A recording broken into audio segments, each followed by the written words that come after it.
Welcome to the deep dive. Sometimes it just feels like you're drowning in headlines, right? Yeah. Especially when things escalate globally. Yeah, it's relentless. And it's so easy to feel overwhelmed. Maybe just skim the surface and miss what's really going on underneath. But today, we're going to try and cut through some of that noise. We're not just summarizing. We really want to uncover the key facts, maybe some surprising details around this really urgent topic. The latest escalation between Israel and Iran. A critical situation, no doubt. Exactly. So this deep dive, think of it as your shortcut to getting a clear, informed perspective. We want to move past the headlines and really grasp what's at play here. Precisely. And our mission, really, for this deep dive is to unpack what happened specifically on June 19th, 2025. We need to look at the immediate actions, sure, but also the wider implications. Right. We're basing this all on the source materials we've both reviewed. And look, in a situation this sensitive, this fluid, applying critical thinking is just, well, it's absolutely vital. And that's exactly what we aim to do here. We want you to come away from this with a structured understanding, hopefully with some memorable details, those aha moments that kind of connect the dots for you. We'll highlight why this information matters, why it's crucial for your understanding of what's happening on the world stage right now. Our goal is to make even dense topics feel accessible, engaging, so you feel properly informed, not just, overloaded. Okay. So let's dive in. Let's do it. So looking at the sources, June 19th really seems like a major turning point, a serious escalation. The first thing that really jumped out at me was Iran's actions. Yes. They launched dozens of ballistic missiles directly at Israel. But, and this is key, it wasn't just military sites. No, far from it. Reports are very clear. Missiles hit the Soroka Medical Center Yes. in Beersheba, a hospital. Hospital, yeah. And on top of that, residential buildings near Tel Aviv, Ramat Gan. We're talking at least 240 people wounded. That includes medical staff, patients, and civilian fatalities, too. It's a stark picture. It really paints an immediate and, frankly, horrifying picture of the human cost. What does that specific targeting a hospital, civilian homes signal? I mean, about Iran's strategy or maybe their willingness to escalate differently this time. Well, that's exactly it. Targeting civilian infrastructure like that so directly. It's not just about the tragic casualties, though that's paramount. Of course. It feels like a deliberate, frankly chilling choice. It instantly raises the stakes on the humanitarian front, and you have to assume it's designed to apply maximum psychological pressure. Right. And in response, Israel didn't wait long. Their retaliation was swift, and it seems quite focused. Focused how? They hit several Iranian nuclear and military installations. And when we talk nuclear installations, we mean key parts of their program. Okay. Facilities at Natanz, that's their main uranium enrichment site. Isfahan, which is crucial for nuclear fuel production. Kondab, where the Iraq heavy water reactor is, for plutonium production. There's a core infrastructure. The core infrastructure. There were even reports about Bushehr, their civilian power plant. Now, here's a really critical detail, and it's confirmed by the IAEA, the International Atomic Energy Agency. Okay, what did they say? They reported that while these sites were struck, there was no reported release of radiation. Huh. That's significant. It is significant. It's a fascinating detail, really. It suggests one of two things. Either Israel managed incredibly precise surgical strikes to prevent an environmental disaster. Which would be technically remarkable. Extremely. Or maybe they deliberately avoided causing that wider disaster. Left some room, perhaps, for de-escalation. It could even be read as a kind of subtle, non-verbal signal amidst the bombing. That's a rapid, brutal exchange. But beyond the physical strikes, there's also the war of words happening, right? What are the leaders saying? Does that give us clues about their longer-term goals or shifts in strategy? Like Israel's defense minister, Israel Katz, he framed this as targeting Khamenei directly. But then Netanyahu said regime change isn't the goal at this time. That feels like a careful distinction. It is a very careful distinction, and those potentially differing signals from within Israel are important to watch. But just as impactful is Iran's rhetoric and response. Okay. They're not just firing back missiles, they're also making threats.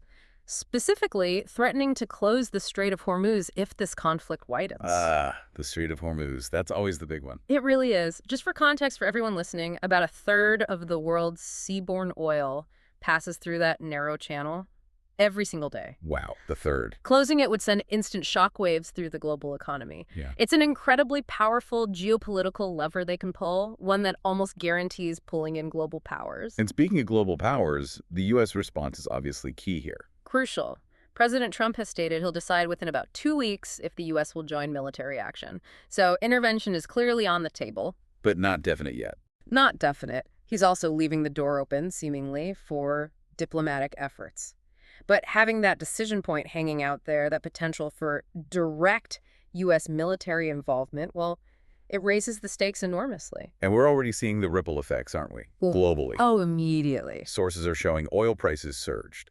And not just general instability jitters, it seems. Traders are specifically pricing in the risk of that Strait of Hormuz closure actually happening. Which is something usually reserved for, full-blown regional wars already underway. It's a specific market reaction to a specific threat. Right. And beyond the markets, we're seeing countries like Australia, New Zealand, Canada, Lithuania actively getting their citizens out of the region. Evacuations are underway. Sensible precautions given the volatility. Meanwhile, European nations are pushing for diplomacy, trying to get talks going in Geneva with Iran's foreign minister.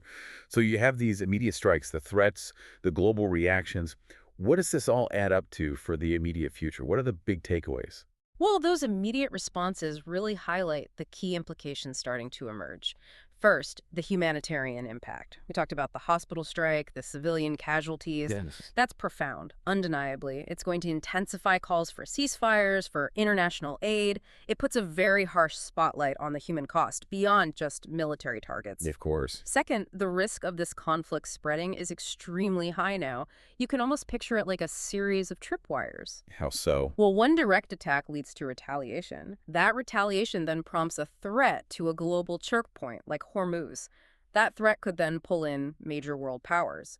Each step significantly ups the odds of a much wider regional war. It feels like we're several steps down that path already. It certainly feels precarious. And amidst all this, one Israeli strategic aim seems to be crystallizing based on their targets, containing, maybe even crippling, Iran's nuclear program. That seems to be a central focus, yes. Targeting those specific installations points strongly in that direction. So if that is the main goal, what does crippling actually mean here? Are we talking setting the program back years? Or is it more symbolic, a strategic message? What's the likely effect? That's the multi-billion-dollar question, isn't it? The sources suggest the aim is significant disruption, potentially years of setbacks to their uranium enrichment, their plutonium path. So not just symbolic. Doesn't seem like it. It looks like a strategic effort to actively roll back Iran's nuclear clock. It's also worth noting, though, that Iran hasn't, as far as we know from these sources, retaliated with chemical or nuclear weapons themselves. Which is maybe a sign of restraint or calculation. Could be either a calculated choice, perhaps, to avoid triggering an even more catastrophic level of escalation, at least for now. Okay, so let's try and pull this together then. What are the absolute core takeaways from this deep dive? Right. So synthesizing this, what we've clearly seen is an immediate, sharp, tit-for-tat escalation. You had Iran launching these unprecedented missile attacks hitting civilian areas, including that hospital. A major line cross there. Absolutely. And then Israel's swift retaliation hitting core nuclear and military sites within Iran. We've also heard both sides articulate, perhaps ambiguously at times, their strategic aims, things like targeting leadership versus explicitly not aiming for regime change right now. And we've seen those immediate, very real ripple effects around the world. The oil markets spiking, the evacuations, the diplomatic scrambling. Understanding these immediate actions and the intent behind them is just fundamental to grasping the larger picture as it keeps developing. So thinking about our listener, what does this all mean for you as you're trying to make sense of the news, the discussions around this? Yeah. What's the bottom line for understanding? Well, it means first recognizing that profound human cost we talked about. The humanitarian impact is real and immediate. Second, understanding that the risk of this spiraling into a wider regional conflict is incredibly high right now, especially with that Strait of Hormuz threat hanging there. A critical flashpoint. And third, recognizing that a primary strategic driver for Israel in this moment appears to be this aggressive containment, maybe even rollback, of Iran's nuclear capabilities. These dynamics are actively shifting the ground beneath everyone's feet, turning a tense situation into something far, far more dangerous. It's a volatile mix. Definitely. And maybe, as you reflect on all this, here's something to think about further. Given Israel's apparent aim to significantly damage Iran's nuclear infrastructure and Iran holding that potent threat over the Strait of Hormuz, Right. and with the U.S. actively considering military options, how might our very understanding of terms like containment or even escalation be reshaped by these actions and reactions in the coming weeks? What fundamental shifts in regional power dynamics might we be seeing the beginning of? Maybe shifts that could last for a long time?